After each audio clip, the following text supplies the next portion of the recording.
Welcome, everyone. I am absolutely thrilled you're here today. We're jumping right into a brand new explainer, and this one focuses on a guy whose resume is, well, it's pretty much unmatched in American history. We're talking about John Quincy Adams.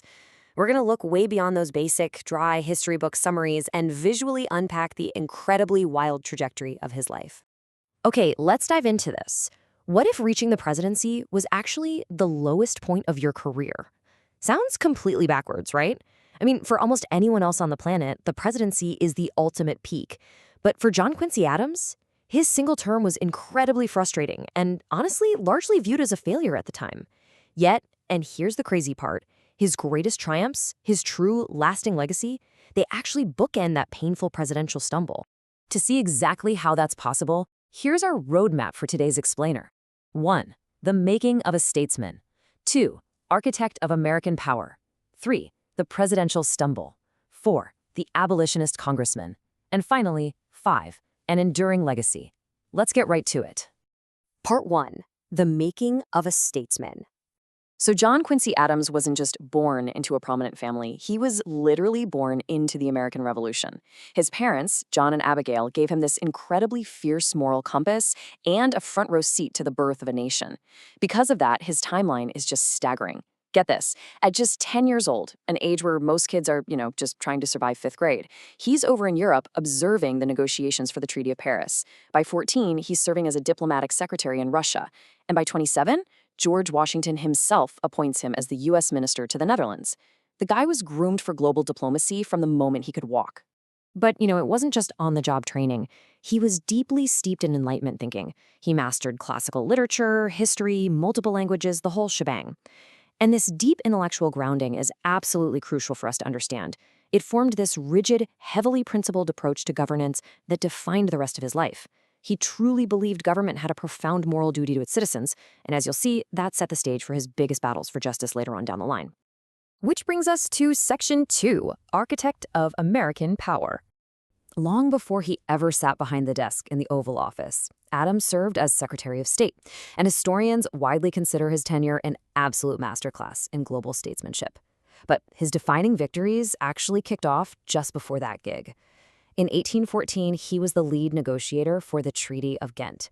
Now, the U.S. was in a really vulnerable spot against the British. I mean, the British had literally just burned down parts of Washington, D.C. Yet Adams was relentlessly pragmatic. He held this incredibly firm, measured stance, totally validating his belief in the power of negotiation. And he secured an agreement that ultimately protected U.S. sovereignty and ended the War of 1812. But his crowning architectural achievement? That's right here, the Monroe Doctrine of 1823. Now, sure, it's named after President James Monroe, but Adams was actually its principal architect. The core tenets were incredibly bold for a young nation, basically keeping Europe out of the Western Hemisphere while the U.S. promises to stay out of the European conflicts. But here is the truly genius part. Adams knew full well the U.S. didn't have the naval power to actually enforce this thing. So what does he do? He aligns American interests with British commercial interests, cleverly leveraging the massive, powerful British Navy to do the enforcing for them. It was an absolute masterstroke of strategic diplomacy. Let's move on to Section 3, the presidential stumble. Now, what's really interesting about this slide is how it frames the 1824 election. With a resume like Adams had, the presidency felt like the obvious next step. But 1824 brought this massive clash between two totally opposing forces in American history. On one side, you have Andrew Jackson, a war hero, a populist, riding this huge wave of public support, and he actually won the popular vote. On the exact opposite side, you have John Quincy Adams, the ultimate statesman, the elite intellectual. Adams did ultimately win the presidency, but only because the election was thrown to the House of Representatives to decide. And honestly, that House victory came with a massive cost. Henry Clay, who was the Speaker of the House at the time, threw his crucial support over to Adams. So when Adams won and then immediately turned around and appointed Clay as his Secretary of State, Jackson's supporters just erupted. They labeled the whole thing a corrupt bargain. Now, Adams, being the ever-principled intellectual we talked about, flat out refused to use party patronage or play any sort of dirty politics to defend himself, and that left him totally isolated against this huge rising tide of Jacksonian populism. It essentially paralyzed his administration from day one. Which was a real tragedy, because Adams actually had this incredibly visionary domestic agenda. Driven by those deep Enlightenment ideals we mentioned earlier, he wanted a really active federal government that invested heavily in the future of the country. He was proposing things like a massive national road system, sprawling canal networks to connect the states, a national university, and even a national observatory to advance the sciences. But his political foes ruthlessly mocked these ideas. They painted him as elitist and totally out of touch with the common man. They specifically went after his push for a national observatory, derisively calling it a lighthouse in the sky. Congress fought him tooth and nail, opposing almost all of his initiatives. He was just a man so far ahead of his time, but he was completely trapped in an era of intense, bitter political division. And so, in the 1828 election, he was soundly defeated by Andrew Jackson. So what happens next? Section 4. The Abolitionist Congressman. You know, for most former presidents, a humiliating re-election defeat would be the end of the story.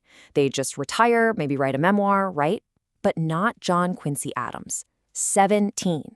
That is the number of years he served in the House of Representatives, having won a seat just 2 years after leaving the White House. He's actually one of the only presidents to ever return to Congress. And it was here, in this supposedly lower role, that he really found his truest calling.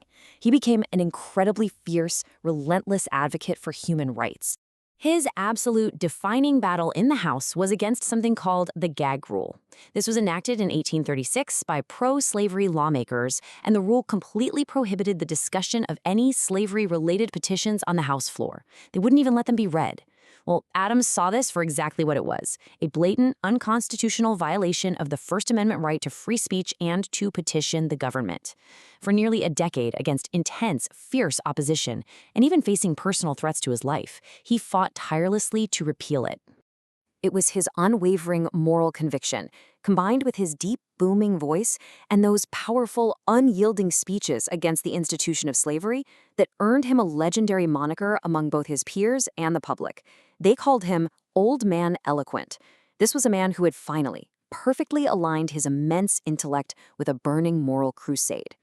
And this brilliantly illustrates his dedication to justice, which was fully put to the test in 1841, when the landmark Amistad case reached the Supreme Court. A group of illegally enslaved Africans had rebelled and taken over a Spanish ship, and Adams, well into his 70s at this point, stepped right up to represent them. Using every ounce of his legal brilliance and moral clarity, he passionately argued for their natural rights before the highest court in the land. And guess what? He won their freedom. He demonstrated on a massive national stage that justice was a universal right, absolutely regardless of race. Let's look at how we remember him today. Section 5. An enduring legacy.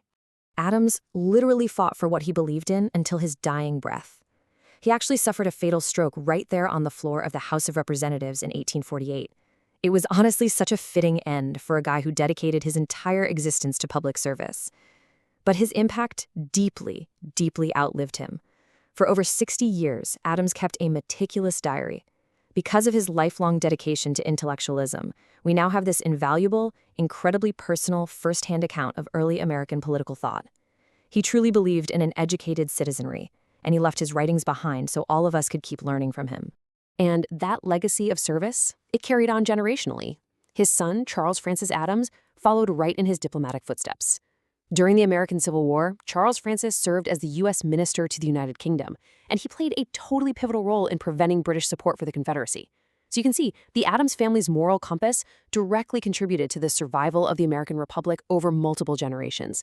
Which brings us to our final takeaway. True historical greatness is often measured not by the political titles you hold, but by your unwavering moral conviction. Think about it. John Quincy Adams held the absolute highest office in the land, but it was his time as a humble congressman, fighting the gag rule, defending the Amistad captives, and basically acting as the conscience of a deeply divided nation that secured his true greatness. It really makes you wonder, how often do we judge historical success by the completely wrong metrics? Thank you so much for joining me in this explainer. Keep questioning, keep learning, and I'll see you next time.